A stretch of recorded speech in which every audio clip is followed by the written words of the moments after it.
Welcome back to another edition of Talk Nerdy to Me. I am your host, Troy Stegner. And I have another review for you. Before I get into that review though, I'm asking you a favor. Can you subscribe? Doesn't cost anything. Doesn't cost anything. You don't have to do any special. Just click the button that says subscribe. And then click the bell icon and you'll be notified when we put up a new video. That being said, looky, comic bookie. We have ENIAC number trace 3, this many. This one is ENIAC. I've liked the story so far. It's another Matt Kindt story. You know, with art, Doug Braithwaite and Diego Rodriguez. Like the quality on, I will give Bad Idea credit for the quality. This is a thicker cover. I mean, it's almost card stock almost material. I love how they're doing, you know, the background flat, and then, you know, the stuff they want to pop off the cover, they kind of, you can see the reflections, you know, on the shiny parts when I turn it just right to the light. And when you look at this in real life, it's just stunning. Artwork is great. Like I said, I love the mix of the flat and the gloss. This one, I know this is a limited series, and I think there's 4, so there's one more. You know, they're trying to get to ENIAC to put that virus into him without him knowing. It's kind of hard nowadays, maybe been easier back in the day. Nowadays, computers are so integrated into everything. The ENIAC, he knows just about everything that's going on. And they did another deal here where they were trying to tie historical events into this. They got Space Shuttle Challenger, of course. They were going to go set up a clean room in space under the guise of the Star Wars initiative so that they could work on stuff in space, you know, to take out ENIAC without ENIAC knowing about it. Well, they kind of forgot, you know, he's still connected to stuff here on the ground. He infiltrated somehow and got into the blueprints. So they're trying to say that it was ENIAC who put something into the Space Shuttle Challenger, into the O-rings that wasn't supposed to be there, that caused the Challenger to explode. I like how they tie real world events into it. Then they jump back into the one mercenary or freelance. Her mom has ties to the Russian scientist who helped create ENIAC, or that tried to make the virus to kill him. So they go talk to her mom. Mom is all kind of crazy from dealing with ENIAC. They get the map and the virus. They're going to go and try, and they use homing pigeons.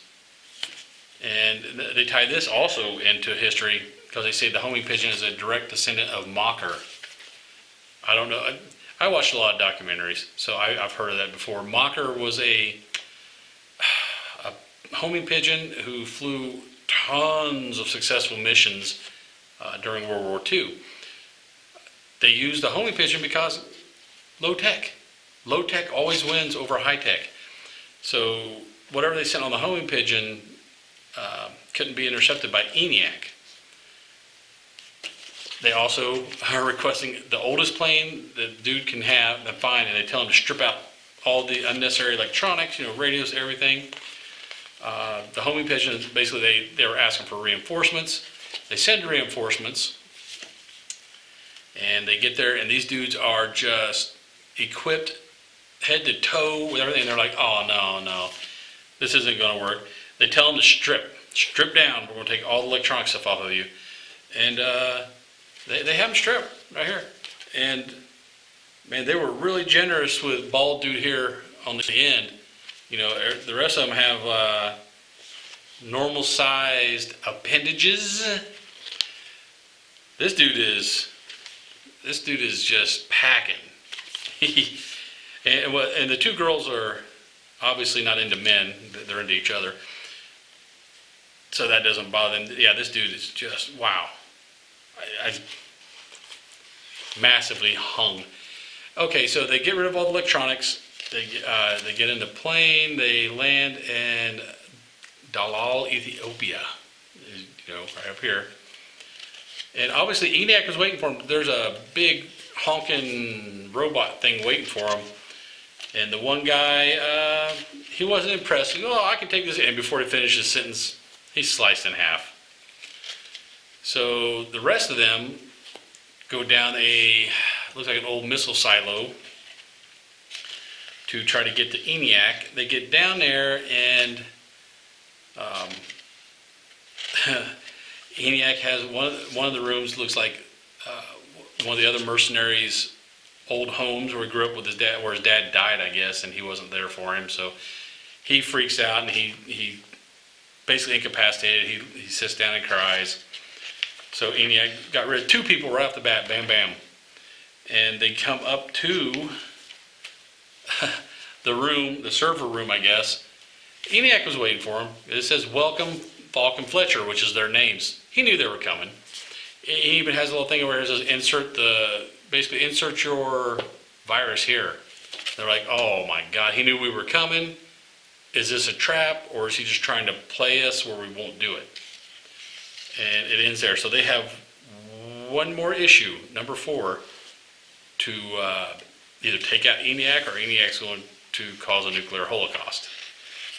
So, you know, this issue was not the best for me, but it kept me interested enough that I want to see if and how they're going to take out ENIAC. That being said, the famous Hero Trade short ashcan thing is in, because, you know, they like to put 2 stories in their books. They put out the Hero Trade ashcan. That was the first thing they printed. It went over like gangbusters. I mean, the price shot way up online. People are getting them CGC'd. They're going for several $100s, if not more. And the Hero Trade, if you didn't watch that review, since it's part of this comic, I will go ahead and review it here again. This dude is trying to black market peddle off stuff. You don't know what it is to start with, but then you come to find out he's selling off parts of a superhero. Somehow he came into possession of a superhero. It's in the trunk of his car. And he's cutting off pieces of it and selling it, you know, for anywhere from 10 grand for a little piece up to, you know, even little vials of blood. He's getting big money for these pieces of a superhero. And, you know, he almost got jumped a couple times. He's selling all the different pieces, you know. And then toward the last panel, he shows him go back. He opens up the trunk, and you find out the superhero. And then you keep hearing radio reports about a superhero going missing, and you get to the last page. The superhero ain't dead, man. His eyes popped open, and he's asking for help. And instead of helping, dude just closes the trunk and lights a cigarette. There you have it.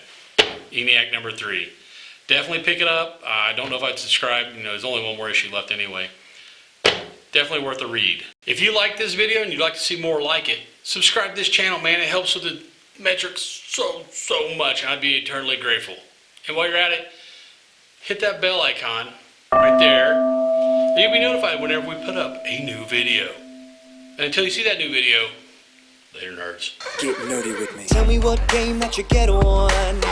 Is it card or read? What kind of class do you play, girl? In an RPG?